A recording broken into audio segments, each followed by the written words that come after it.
Am I live now, baby? You are live.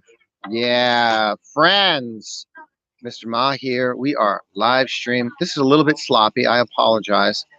But listen, man, we are looking at Cow Row, baby. We are doing the Cow Row thing. We are glamping in the countryside in China. Let me show you this. This is just absolutely amazing. And I want to share this with you because this is just so extra cool and fun. Glamping in the countryside, which means what? What are we doing? Gotta figure out the camera here. Give me 1 second to figure out the camera here.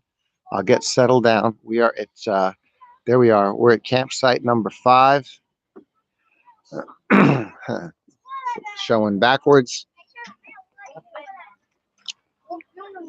And we are glamping in the countryside. What does that mean? Here in China, people doing this camping thing, and companies set it up so that you have such a good time because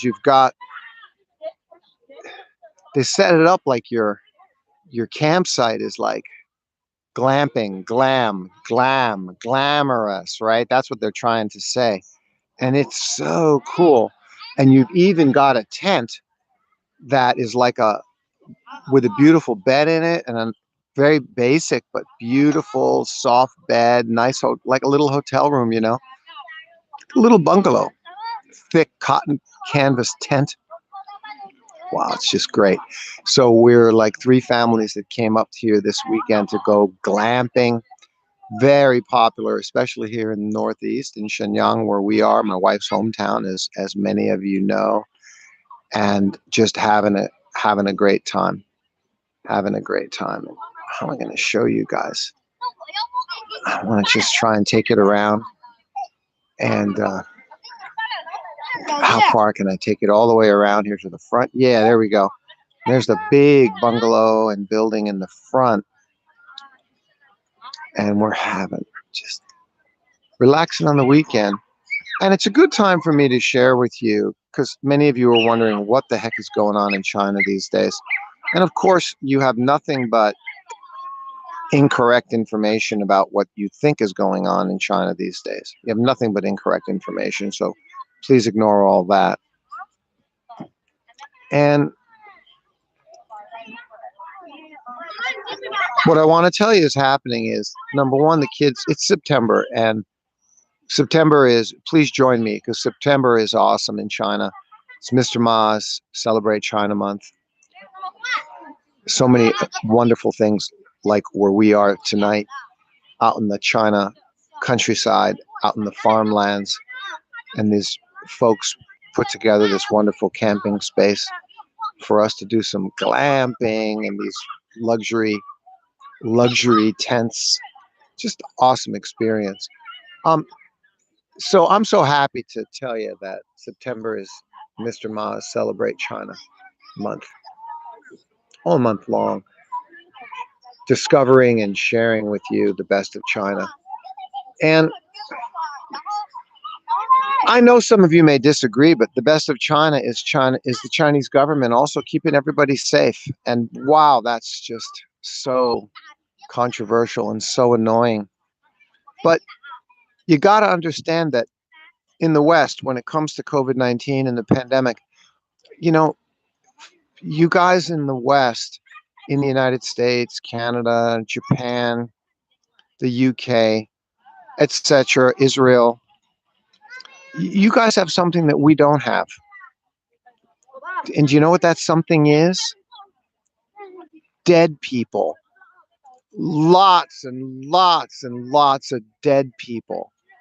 And I know that bothers you, and it should bother you.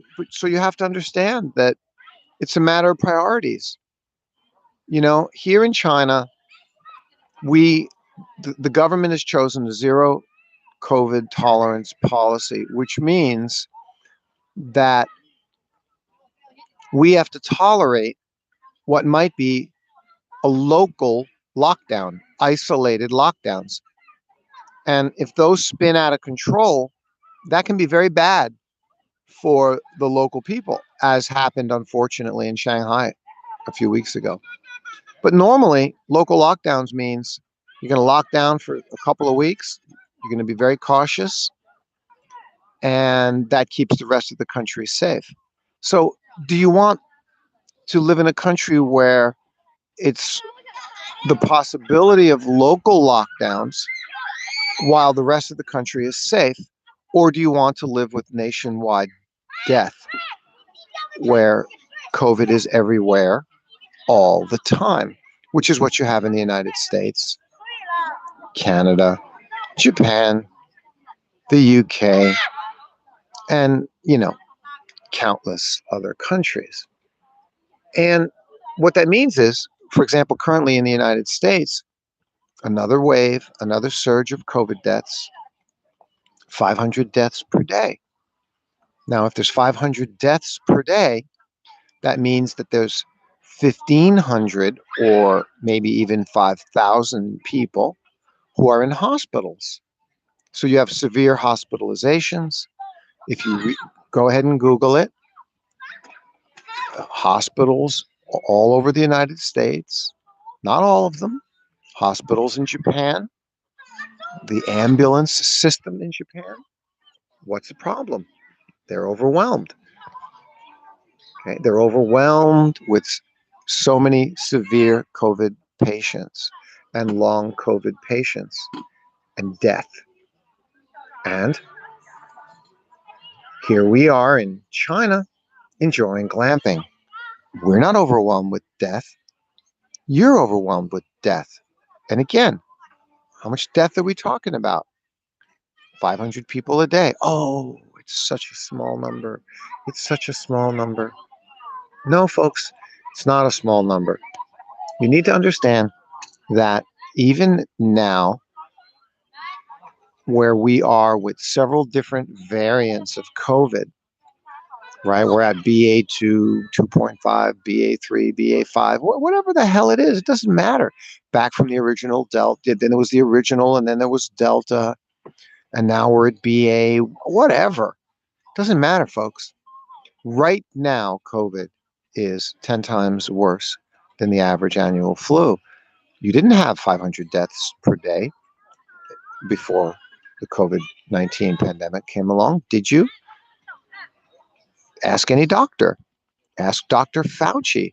And if you hate Dr. Fauci, which is possible, and the CDC, well, just ask local doctors. Ask doctors who are online and Twitter and Facebook and who work in the hospitals how much misery in the hospitals and death they're dealing with on a daily basis. And the answer is far more than the annual flu. On average, 10 times more. So I live in a country where China, the government is like, nah, we're not going to tolerate that. We're just not. And, we've got 1.4 billion people compared to your 350 million, which means we've got 4 times the population, which means if we were doing the equivalent thing to what you were doing, we'd have by now 5 million deaths, many more actually, 5 million deaths already. And right now, the third year, the fifth wave, 2,000 deaths a day, every day. And the Chinese government's like, no, no, no, no, no. We're going to keep people safe. We're going to keep everybody safe. We're all going to do our sacrifice as civic duty if it's required. In the town where you live, if you happen to get a few cases of COVID, we're going to lock you down right away. And that's your civic duty that you're going to tolerate to protect the rest of the country. And the rest of the country isn't in lockdown. I mean, there's maybe right now, I know Chengdu is in lockdown. Here in Shenyang, we're in sort of a half of a lockdown. The kids, for 1 week, the kids are in school online. And every day we have to do COVID, but we're not locked down. We're still going out every day, like we are here out glamping in the countryside. So we all do our civic duty to sacrifice locally to keep everybody else from having to tolerate COVID on a daily basis, which is what everybody's doing in the West. So you have either local lockdowns or nationwide death everywhere. COVID is everywhere all the time. So you're all having to tolerate it all the time. Now, there's a price for that. Okay. And I saw this afternoon, for example, the Asia Pet Fair, a huge event, which the vendors had been preparing for months and spent, millions of dollars and set up the whole big exhibition down there in Shenzhen. And at the last minute, it got canceled for COVID lockdown. And all that money is just wrecks the economy, wrecks the local small business economy. We agree. I don't disagree. We agree, folks. Okay. However, look at the wrecking of the economy by letting COVID run everywhere. How much does it wreck the economy in terms of employee productivity when you're dealing with thousands of people a day in the hospital with COVID and 500 deaths per day, and how that affects families? And how does that affect employment? How does that affect productivity at work? Then, all these companies are there measuring all this kind of information. So is it fair of me to say you're damned if you do and you're damned if you don't, right? If you do it China's way, there's a big cost. If you do it the Western way, if you do it the way other countries are doing it, letting COVID fly everywhere, there's also a high cost. So I'm not going to say China's right or wrong, but the difference between the two, both have a high cost, both have a high cost in productivity and damage the economy. But China's way prevents death. That's a fact. China's way prevents death. I found out last week that a dear friend of mine died of COVID a few months ago, and I didn't know. And I found out he died of COVID. It's disturbing. He was a friend of mine from Germany, was in Germany with his daughter for quite a while, and decided to travel to the United States. Traveled to the United States. When he arrived, within a couple of days, they both caught COVID. Different strain, whatever, I don't know. And within 30 days, he died. Caught COVID, went downhill, caught COVID. COVID is not the annual flu. COVID is nasty stuff. And that's the fact. And China's going to protect their people from that. It's not political. It's public health policy. It's that simple. It's that straight. I can't say it to you any simpler, and I can't say it to you any straighter than that. It's public health policy. Well, I hope you'd enjoyed my little talk about trying to understand what's going on with COVID. This is the truth. This is the reality. While we're out here glamping in China countryside, we're about an hour and a half north of Shenyang City here in Liaoning province. I wish all of you well. Be wise, be safe, be good, be reasonable, be rational, and don't let people overwhelm you with their miserable, disgraceful anti-China propaganda. Catch you later, my friends.